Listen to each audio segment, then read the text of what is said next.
Bonjour et bienvenue en 2030 glorieuse.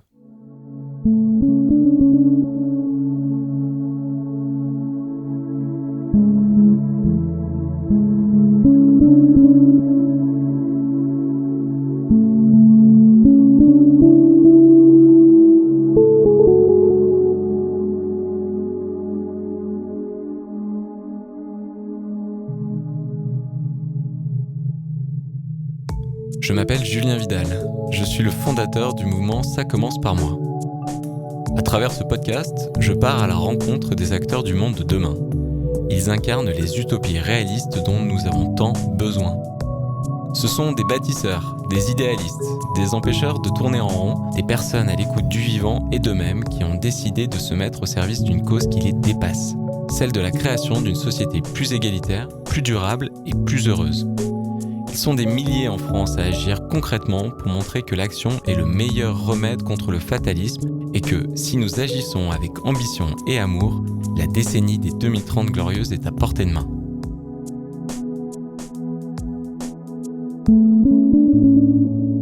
Bonne écoute. Avant de commencer cette interview, j'en profite pour un petit moment auto-promo parce que je continue à voyager en 2030 glorieuse, à prendre énormément de plaisir à découvrir et à révéler toutes ces utopies réalistes, à imaginer à quoi ressemblerait notre pays quand on arrivera à les faire changer d'échelle.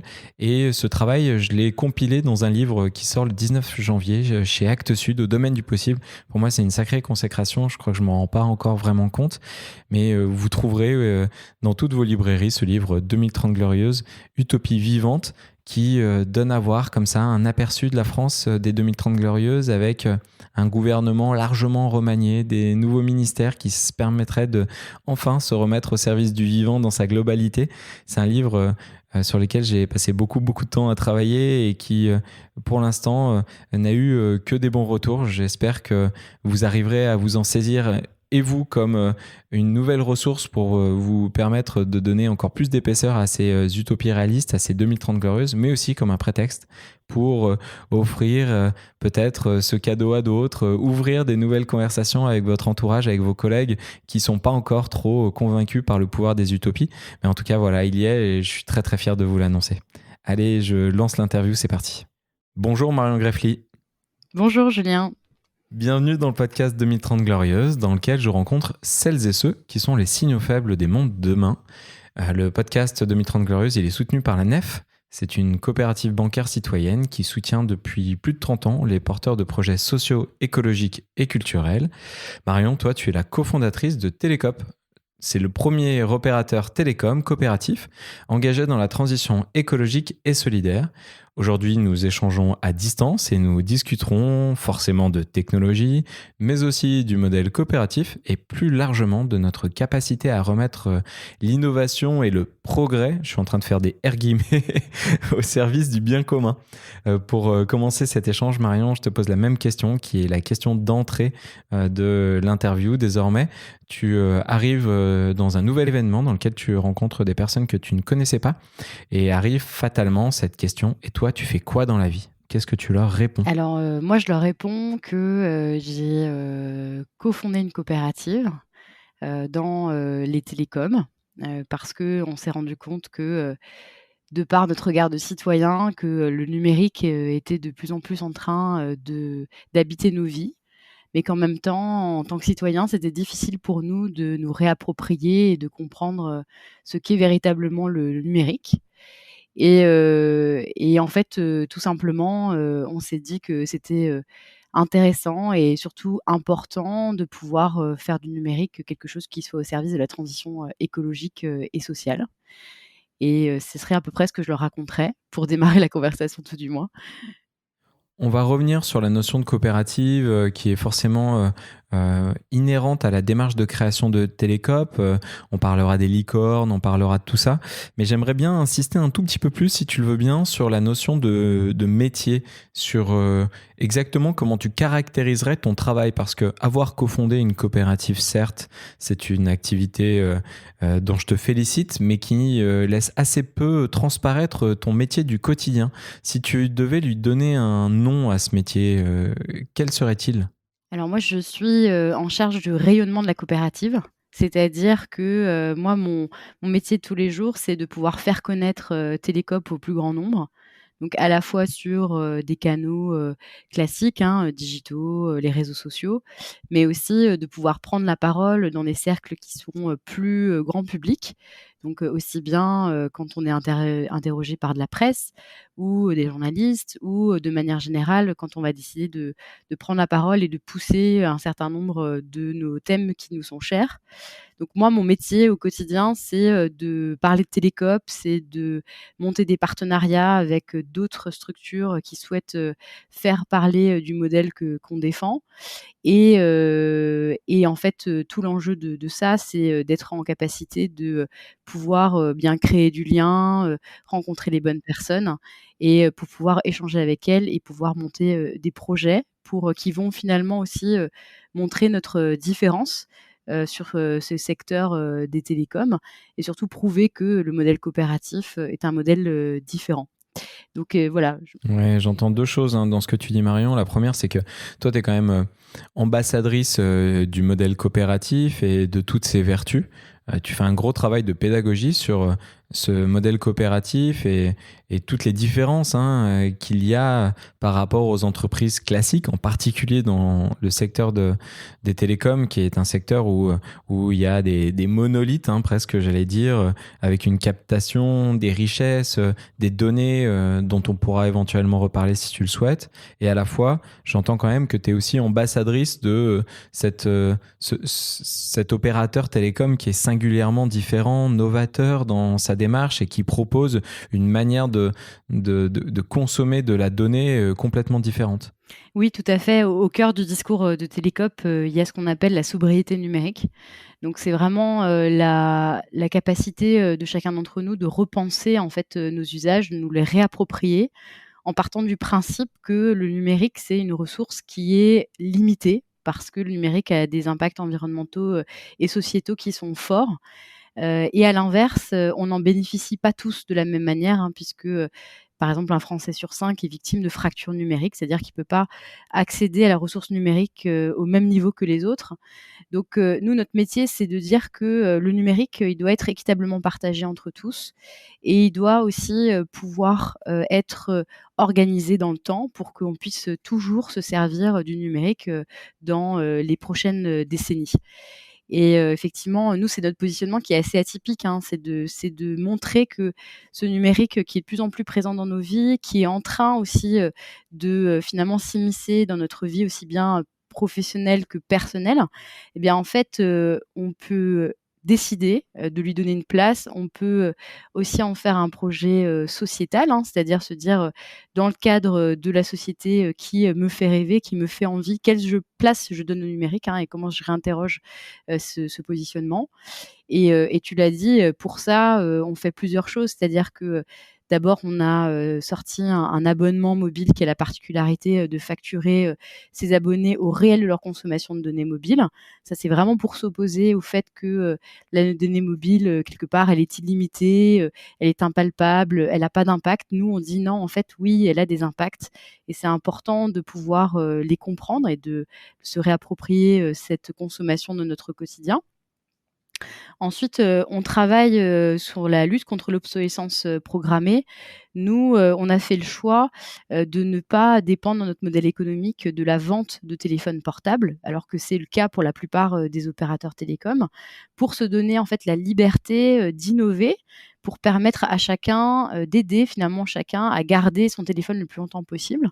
Parce que ça, c'est le cœur de l'impact environnemental du numérique, hein, c'est la fabrication, de nos appareils et donc ça, c'est important de pouvoir lutter, contre ce renouvellement, excessif et ensuite, on a, une autre posture aussi qui est vraiment la sensibilisation à la sobriété numérique. Donc on organise de nombreux webinaires, sur ces sujets, des conférences, des interventions dans des écoles, pour sensibiliser le plus grand nombre à ces enjeux et on le fait aussi, via, la mise en place de partenariats, avec, d'autres acteurs, du numérique responsable pour, vraiment mettre en avant des alternatives qui soient, plus soutenables, qui soient résilientes aussi pour nos usages numériques et qui soient aussi plus protecteurs, de notre vie privée puisque tout ça, va ensemble, hein. Bon, c'est magnifique. Tu as déjà répondu à toutes les questions que j'avais sur quelle offre vous proposez, etc., etc. C'est parfait. Tu as anticipé tout un tas de choses que je voulais te poser dans un second temps, parce que dans un premier temps, quand même, maintenant que tu m'as parlé un petit peu quand même de ton travail et de la pulsion qu'il y a eu derrière Télécope, de vouloir justement proposer un modèle alternatif par rapport aux géants du numérique, avec tout ce que ça incombe, de pédagogie au niveau de la sobriété, d'accompagnement au niveau de la lutte contre l'obsolescence programmée, contre la consommation de données illimitées. Je voulais quand même avoir ce petit aperçu des conversations et des réactions que tu as eues quand, avec, si je dis pas de bêtises, les 3 autres cofondateurs, vous vous êtes dit, bah oui, forcément, on va lancer un opérateur télécom et aller faire de la concurrence à Bouygues, à Orange, à Free. Qu'est-ce qui s'est passé? Comment vous avez été accueillis? Quelles ont été les réactions de votre entourage? Peut-être des personnes qui se sont lancées dans l'aventure avec vous? Alors, oui, c'est en fait, en plus, c'est amusant parce que pour la petite histoire, on a fondé Télécope en avril 2020 et c'était au beau milieu du premier confinement. Ah ouais. Et en fait, alors c'est une histoire qui est en gestation depuis un petit moment, hein. C'est-à-dire que, le mouvement coopératif avec les SIC, ben, il y a plusieurs entreprises qui sont déjà hyper intéressantes, autour de ce mouvement, que ce soit la Nef, Enercop, je cite que celle-ci, mais Bien sûr. on fait partie de ce mouvement-là. Et pour nous, bah, ce qui s'est passé, c'est que, en fait, c'est souvent, comme dans toutes les histoires d'entrepreneuriat, c'est quelque chose qui nous révolte, qui nous a, ouais, qui nous a révoltés, en fait, tous les 4 en disant: «Mais en fait, le numérique aujourd'hui, devrait servir à autre chose, que de regarder, des vidéos de chats sur internet». Enfin, je caricature, mais internet, ça a une capacité bah, en fait, de liberté. En fait, c'est une notion de liberté très forte. C'est aussi quelque chose de capacitant, c'est-à-dire que, finalement, tous les citoyens autour de la planète sont capables, quelle que soit leur couleur de peau, leur sexe, d'accéder, finalement à une montagne, finalement, de connaissances.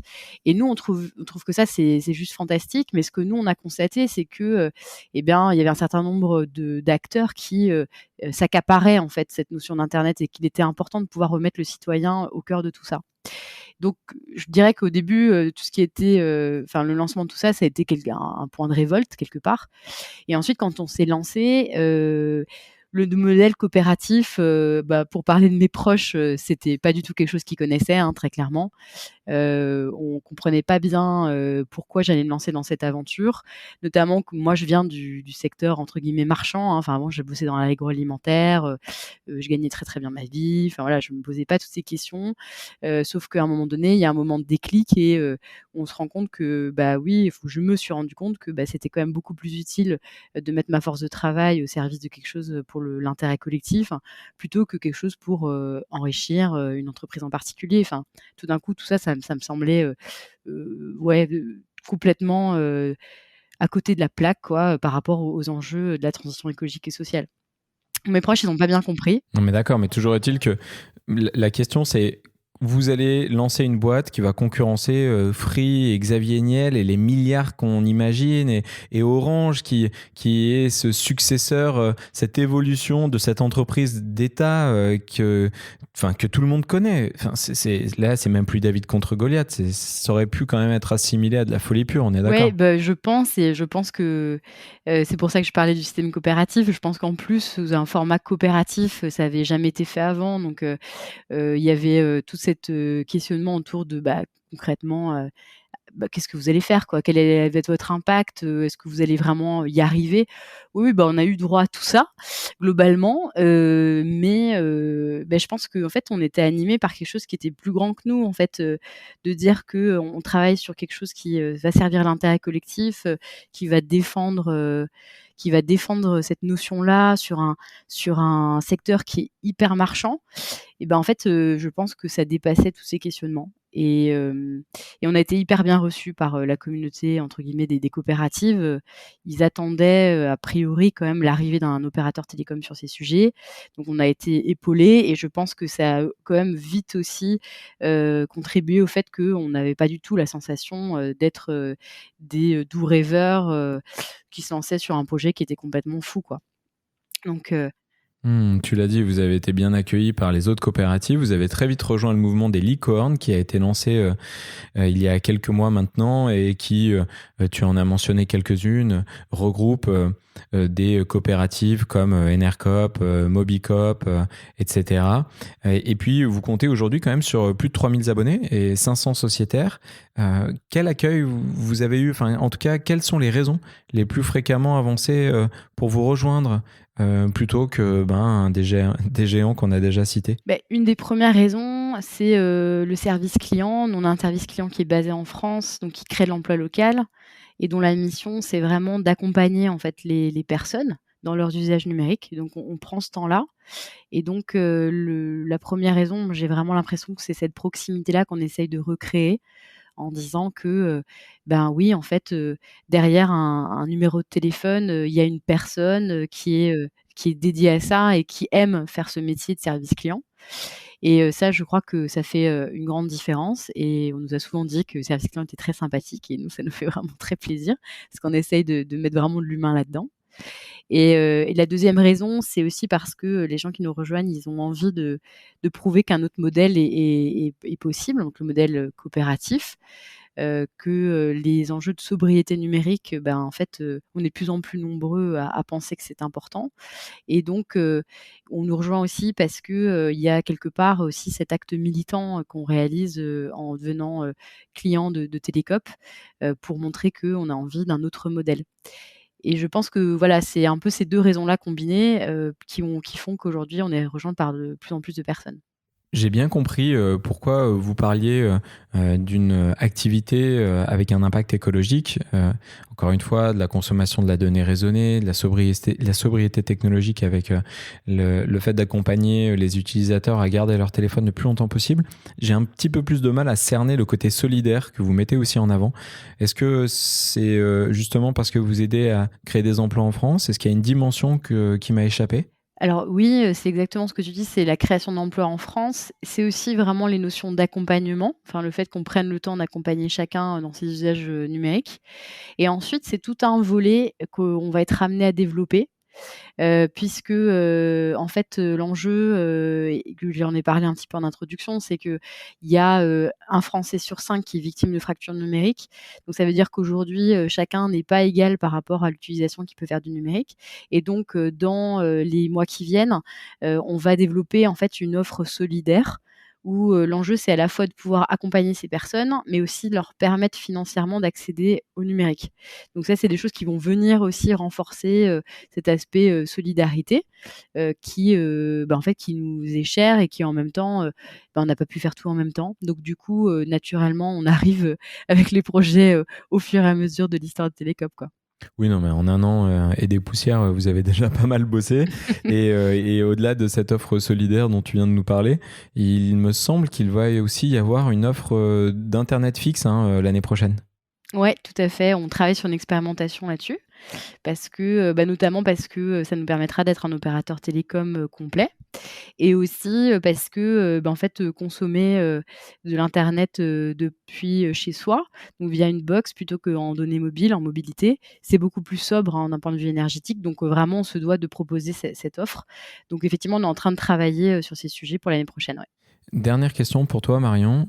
Euh, Tu l'as dit, vous avez forcément une offre qui est liée à des considérations très techniques. On aurait pu, j'avoue que j'avais cette curiosité de savoir comment vous faites pour techniquement mettre à disposition le réseau. Est-ce que ça marche comme l'énergie avec un réseau qui est nationalisé, que vous pouvez louer, utiliser, je sais pas. Et bon, malheureusement, on n'a pas non plus 8 heures devant nous, donc il a fallu faire des choix dans cette interview et on va pas pouvoir trop s'étendre sur ces considérations-là. Tu nous as dit aussi qu'il y avait un vrai tenant pédagogique par l'accompagnement des clients, par ce côté solidaire pour réduire la fracture numérique. Et au-delà de ça, j'ai l'impression aussi que vous êtes un porte-étendard qui témoigne beaucoup de son activité de création d'une coopérative, notamment dans le secteur du numérique, et que toi, tu es amené, ou que peut-être d'autres cofondateurs de Télécope sont amenés à raconter à d'autres personnes qui ont envie de passer à ce modèle, de lancer leur initiative, pour aussi les inspirer, leur donner des raccourcis, des astuces, et faire en sorte qu'il y ait encore plus d'entrepreneurs qui se lancent dans cette voie-là, hein, non? Je me trompe? Non, tu te trompes pas, tout à fait, on parle de plus en plus du modèle des coopératives. Il y a de plus en plus de SIC, qui se lancent chaque année. Il y a quand même un mouvement de fond qui est, juste, très spectaculaire parce que c'est autant d'entreprises, qui sont montées, pour l'intérêt collectif, hein, sur chacun de leurs secteurs d'activité, donc c'est une très bonne nouvelle. Et oui, et nous, on essaie de contribuer aussi à notre niveau à ça, en parlant du modèle coopératif, en le démocratisant au grand public, pour que, effectivement, le plus grand nombre comprenne qu'en fait, le mouvement des SIC, c'est aussi un mouvement, profondément démocratique, hein, où chaque personne, vote, les, résolutions de l'entreprise, lors de l'assemblée générale sur le principe d'une personne, est égale à une voix. Donc c'est très démocratique, on vote pas en fonction de son capital, et en plus, on est concertés tout au long de l'année pour, participer à la création des offres et des services de l'entreprise. Donc oui, on participe à ça, et parce qu'on est fondamentalement convaincus qu'en fait, ce type d'entreprise-là va vraiment aussi, nous aider à développer et à changer notre modèle, d'entreprise, et puis surtout notre modèle, de fonctionnement aussi, au sein de la société, parce que c'est des entreprises qui sont dédiées, à la transition écologique, et sociale, notamment dans le cadre du mouvement, des licornes. Ouais, donc c'est vraiment une question de fond, d'objectif, avec tout un tas de services, de produits qui sont mis en avant, mais il y a aussi cette question de la forme, hein, et qui passe par le modèle coopératif, qui va bien au-delà de simplement, entre guillemets, si je peux le dire comme ça, proposer un service ou un produit plus écologique, plus durable. Mais tout à fait, parce qu'en fait, nous, il nous semblait essentiel pour parler de transition écologique, et sociale, de faire en sorte que notre action, elle s'ancre dans le temps long, et qu'en fait, elle ne dépende pas, d'une équipe, ou qu'elle ne dépende pas d'un dirigeant, en fait. Et la SIC, c'est une façon de s'assurer que, à la fois on ait cette gouvernance, démocratique, mais aussi que, tout ce qu'on souhaite faire, on puisse l'inscrire dans nos statuts, qu'il soit, justement, vérifié et on va dire, tenu dans le temps grâce notamment à cette, gouvernance ultra-démocratique. Donc en fait, c'est une façon de s'assurer que, le projet initial porté par l'entreprise, quoi qu'il se passe, notamment en termes de dirigeants, de ressources humaines, quoi, concrètement, eh bien, ils puissent, perdurer, dans le temps. Et du coup, c'est aussi vraiment une façon, de pouvoir, assurer aux personnes qui nous rejoignent le fait que, voilà, Télécope, ça va porter, ce modèle-là, d'entreprise, le plus longtemps possible. Ouais, c'est vraiment passionnant, Marion. Merci mille fois pour cette présentation très détaillée qui, moi, du coup, me donne, et j'espère que c'est aussi le cas pour toutes les personnes qui nous écoutent, envie de creuser. En plus, vous avez un blog qui est très bien fait où vous racontez la démarche derrière Télécope, vos différentes questions, vos différentes questionnement même, et c'est vraiment passionnant. Donc j'invite toutes les personnes qui nous écoutent à aller creuser ça du côté de votre blog. Nous, on va bientôt partir en 2030 glorieuse, Marion, mais avant ça, avant de voyager vers les utopies réalistes, il y a toujours cette période où on marque une petite pause, une respiration, pendant laquelle l'invité nous propose une lecture, une fenêtre même, à travers la littérature, et dans tous ces romans qu'on a presque déjà lus, dont on a déjà entendu parler, et qui en fait aussi proposent, voilà, un aperçu de à quoi pourraient ressembler les 2030 glorieuses, et notamment les valeurs que toi tu veux vraiment y projeter. Quel est le roman avec lequel tu viens aujourd'hui, Marion? Alors j'ai choisi un roman de Romain Gary qui s'appelle Les racines du ciel, que vous connaissez probablement, mais qui, moi, porte pas mal, l'idée que, eh bien, en fait, on peut vivre en harmonie entre, les humains, et la nature, et c'est aussi, ça qui me guide, dans, finalement mes actions quotidiennes.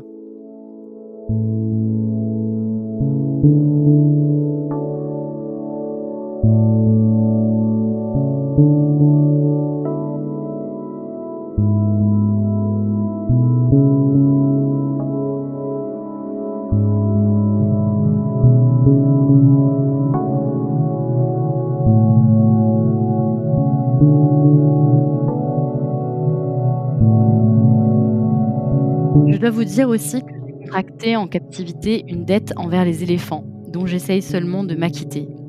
C'est un camarade qui avait eu cette idée après quelques jours de cachot, 1,10 m sur 1,50 m, alors qu'il sentait que les murs allaient l'étouffer. Il s'était mis à penser aux troupeaux d'éléphants en liberté. Et chaque matin, les Allemands le trouvaient en pleine forme, en train de rigoler. Il était devenu increvable. Quand il est sorti de cellule, il nous a passé le filon. Et chaque fois qu'on n'en pouvait plus dans notre cage, on se mettait à penser à ces géants fonçant irrésistiblement à travers les grands espaces ouverts de l'Afrique. Cela demandait un formidable effort d'imagination, mais c'était un effort qui nous maintenait vivants. Laissés seuls, à moitié crevés, on serrait les dents, on souriait, et les yeux fermés, on continuait à regarder nos éléphants qui balayaient tout sur leur passage, que rien ne pouvait retenir ou arrêter. On entendait presque la terre qui tremblait sous les pas de cette liberté prodigieuse, et le vent du large venait emplir nos poumons. Naturellement, les autorités du camp avaient fini par s'inquiéter, le moral de notre bloc était particulièrement élevé, et on mourait moins. Ils nous ont serré la vis. Je me souviens d'un copain, un nommé Fluche, un Parisien, qui était mon voisin de lit. Le soir, je le voyais, incapable de bouger. Son pouls était tombé à 35. Mais de temps en temps, nos regards se rencontraient. J'apercevais au fond de ses yeux une lueur de gaieté à peine perceptible et je savais que les éléphants étaient encore là, qu'ils les voyaient à l'horizon. Les gardes se demandaient quel démon nous habitait. Et puis il y a eu parmi nous un mouchard qui leur a vendu la mèche. Vous pouvez vous imaginer ce que ça a donné. L'idée qu'il y avait encore en nous quelque chose qui ne pouvait pas atteindre, une fiction, un mythe, qu'ils ne pouvaient pas nous enlever et qui nous aidait à tenir, les mettait hors d'eux. Ils se sont mis à fignoler leurs égards. Un soir, Fluche s'est traîné jusqu'au bloc et j'ai dû l'aider à atteindre son coin. Il est resté là un moment, allongé, les yeux grands ouverts, comme s'il cherchait à voir quelque chose et puis il m'a dit que c'était fini. Il ne les voyait plus. Il ne croyait même plus que ça existait. On a fait tout ce qu'on a pu pour l'aider à tenir. Il fallait voir la bande de squelettes que nous étions l'entourant avec frénésie, brandissant le doigt vers un horizon imaginaire, lui décrivant ces géants qu'aucune oppression, aucune idéologie ne pouvait chasser de la terre. Mais le gars Fluche n'arrivait plus à croire aux splendeurs de la nature. Il n'arrivait plus à imaginer qu'une telle liberté existait encore dans le monde, que les hommes, fût-ce en Afrique, n'étaient encore capables de traiter la nature avec respect. Pourtant, il a fait un effort. Il a tourné vers moi sa sale gueule et il m'a cligné de l'œil. « Il m'en reste encore un », murmura-t-il. Je l'ai bien planqué, bien au fond, mais je pourrais plus m'en occuper. J'ai plus ce qu'il faut, prends-le avec les tiens. Il faisait un effort terrible pour parler, le gars Fluche, mais la petite lueur dans les yeux y était encore. Prends-le avec les tiens, il s'appelle Rodolphe. C'est un nom à la con que je lui dis, j'en veux plus, occupe-t'en toi-même. Mais il m'a regardé d'une façon. Allez-y, lui dis-je, je te le prends ton Rodolphe, mais quand ira mieux, je te le rendrai. Mais je tenais sa main dans la mienne et j'ai tout de suite su que Rodolphe était avec moi pour toujours. Depuis, je le trimballe partout avec moi. Et voilà, mademoiselle, pourquoi je suis venue en Afrique. Voilà ce que je défends. Et quand il y a quelque part un salaud de chasseur qui tue un éléphant, j'ai une telle envie de lui loger une balle là où il aime bien ça, que je ne dors pas la nuit. Et voilà aussi pourquoi j'essaye d'obtenir des autorités une mesure bien modeste. Il ouvrit sa serviette, prit une feuille de papier et la déplia soigneusement sur le comptoir. J'ai là une pétition qui demande l'abolition de la chasse à l'éléphant sous toutes ses formes, à compter par la plus ignoble, la chasse pour le trophée, pour le plaisir, comme on dit. C'est le premier pas, et ce n'est pas grand-chose. Ce n'est vraiment pas trop demandé. Et je serais heureux si vous pouviez signer là.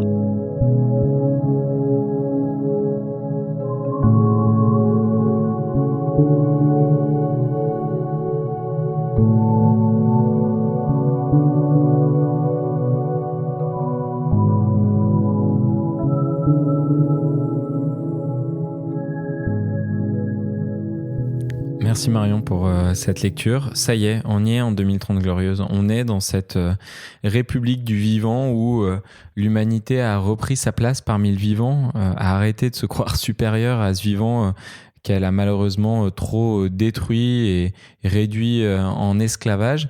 Et on ne chasse plus les éléphants. On ne chasse d'ailleurs plus les autres animaux puisqu'on a compris à quel point ils étaient essentiels et à quel point prendre une vie était précieux. S'il y a encore des personnes qui mangent de la viande notamment, aujourd'hui on a réussi à resacraliser le fait de prendre une vie Et le passage que tu nous as lu montre à quel point on a parcouru du chemin. On est en 2030 glorieuse pendant une vingtaine de minutes. On va pouvoir imaginer plein de choses, Marion. Mais personne ne nous en voudra si on rêve trop, trop vite, trop fort. Donc, n'hésitons pas à libérer au maximum nos imaginaires et personne non plus ne nous tiendra à rigueur si en 2030, tout ce qu'on a imaginé, rêvé, ne s'est pas réellement produit.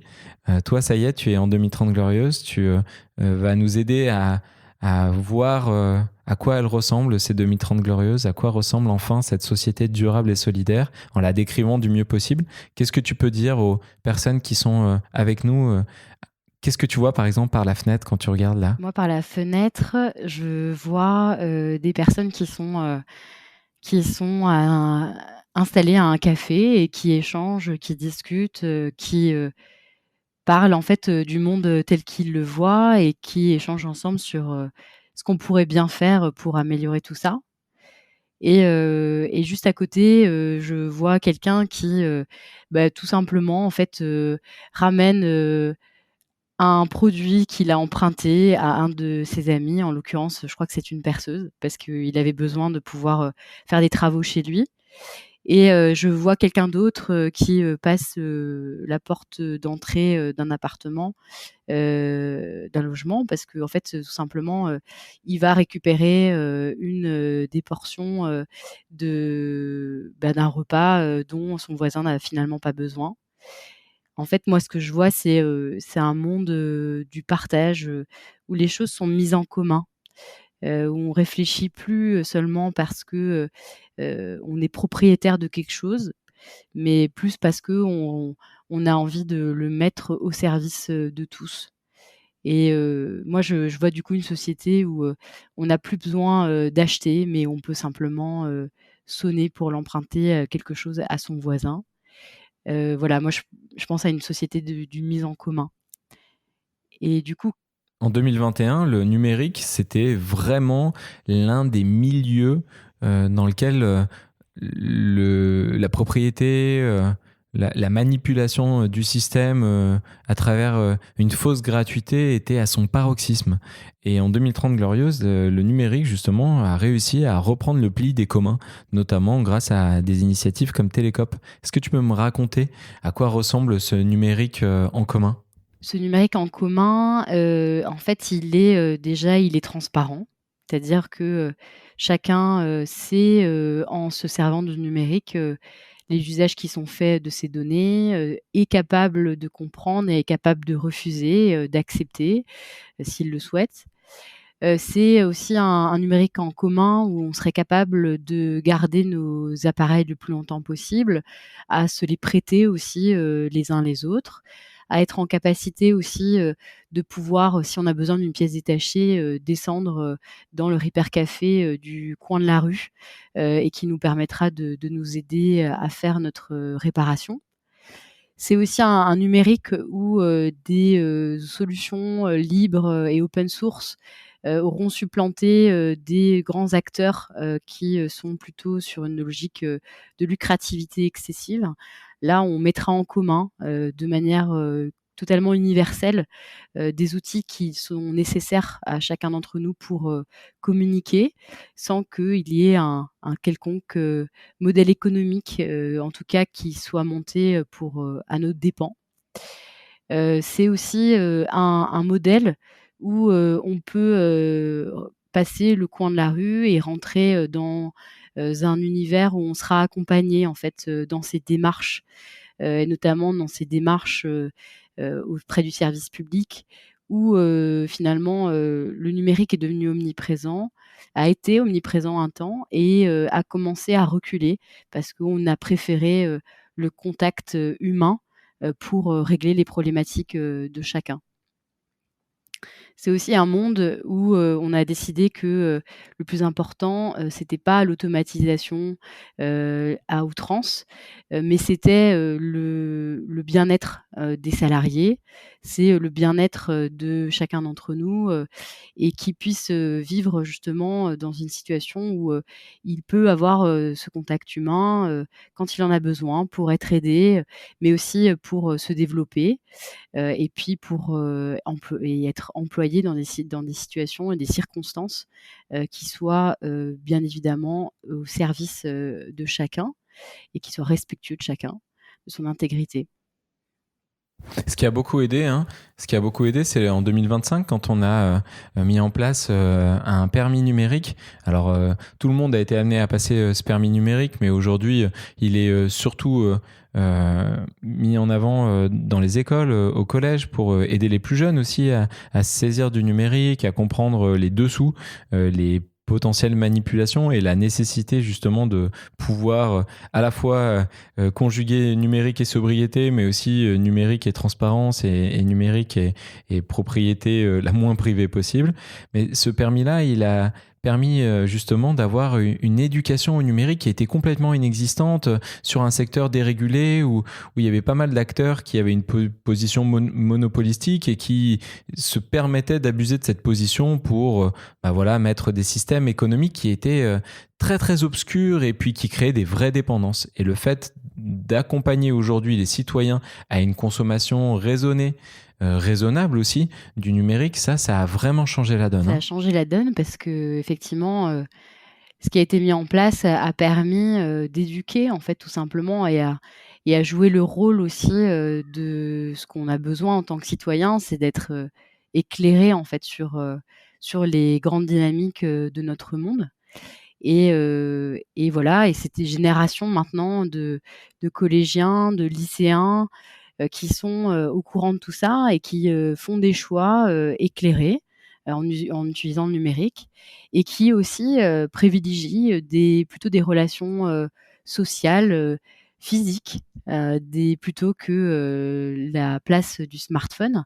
Voilà, ils ont fait des choix parce qu'ils se sont finalement rendus compte grâce à toutes ces formations que, c'était, probablement des choses à privilégier dans leur quotidien. Bon, sur les réseaux sociaux, on est même revenu à des sortes de forfaits d'un nombre d'heures fixes par semaine en fonction de l'âge, si bien qu'aujourd'hui, la majorité des gens ne vont plus sur les réseaux sociaux le week-end, par exemple, parce qu'on n'a plus, on n'a plus le temps d'être sur les réseaux sociaux et ça nous permet de effectivement vivre la vie dans la vraie vie. Ça, c'est un sacré changement.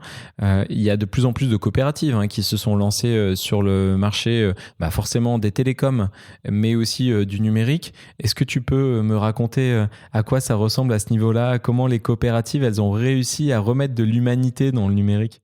Les coopératives, elles ont joué un rôle, assez central parce que, elles ont défendu un modèle, qui est à la fois, un modèle, très démocratique, qui a permis à chacun du coup de s'intéresser à ce que c'est que le numérique, pour tous, au service de l'intérêt collectif. Elles ont joué aussi un rôle, fondamental, par rapport à, la raison d'être même, du secteur des télécoms.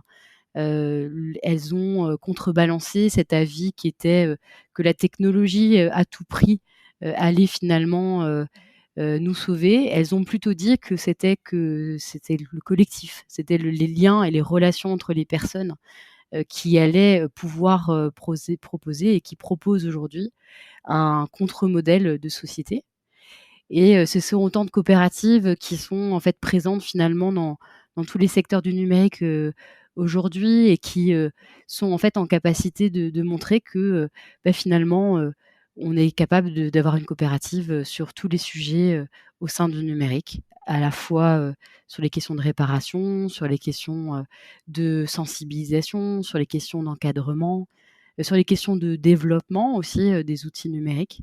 Enfin voilà, l'économie coopérative, a démontré qu'on pouvait faire, du numérique, au service de l'intérêt collectif, sur toutes ses composantes.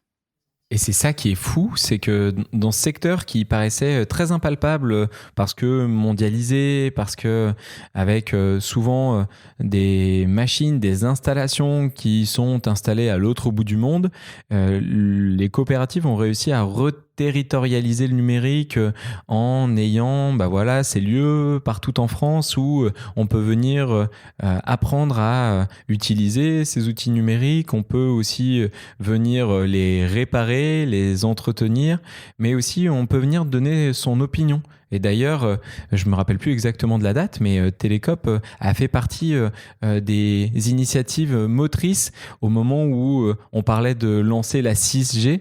Et donc, on a pu, grâce à ce modèle coopératif, à des citoyens qui étaient habitués dans le fait de donner leur opinion, organiser cette fois-ci un véritable référendum, ce qui fait que la 6G, bon, bah, elle n'est pas passée, hein.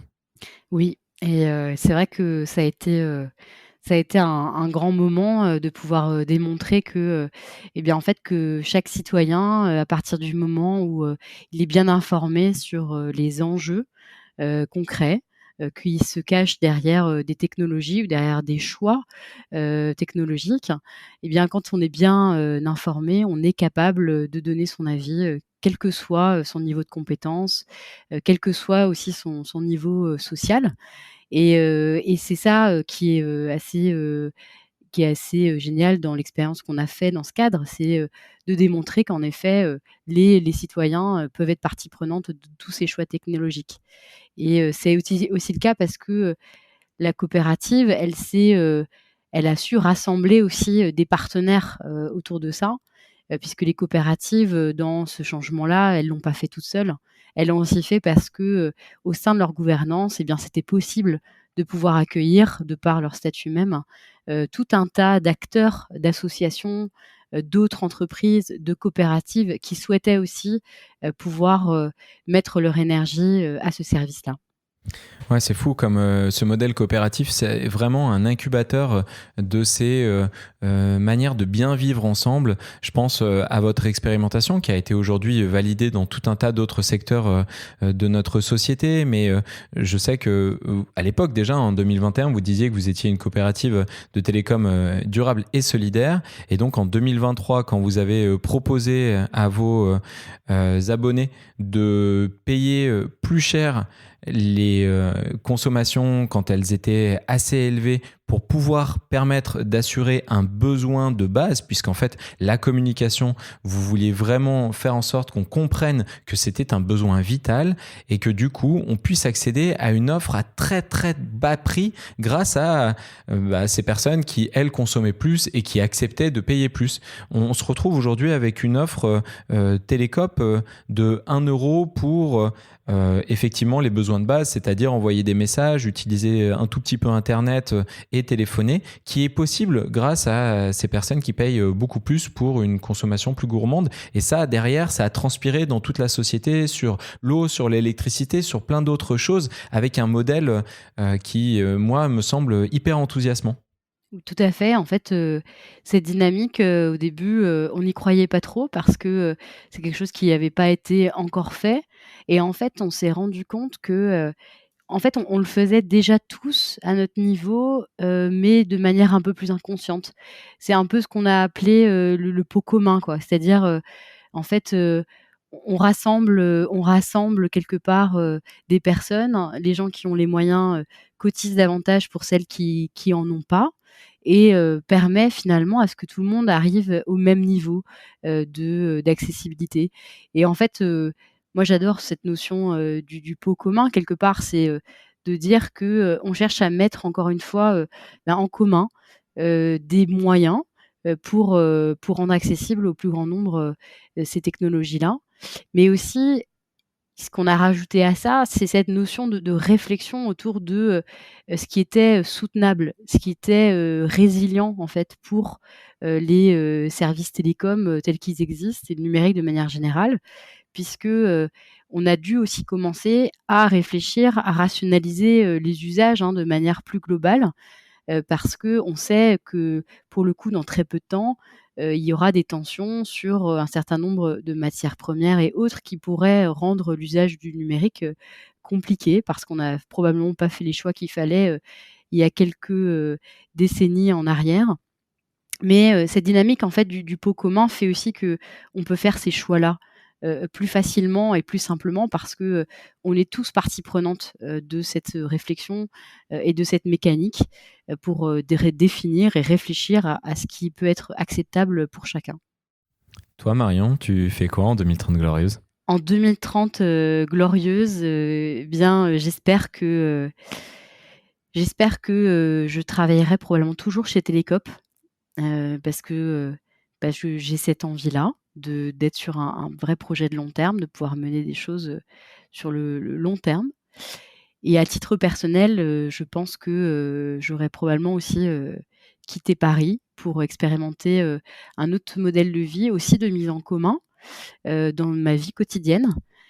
Parce que, l'histoire qu'on se racontait sur 2030 glorieuses, j'ai aussi envie, de l'expérimenter, à mon petit niveau. Donc j'espère avoir fait ces choix-là d'ici là.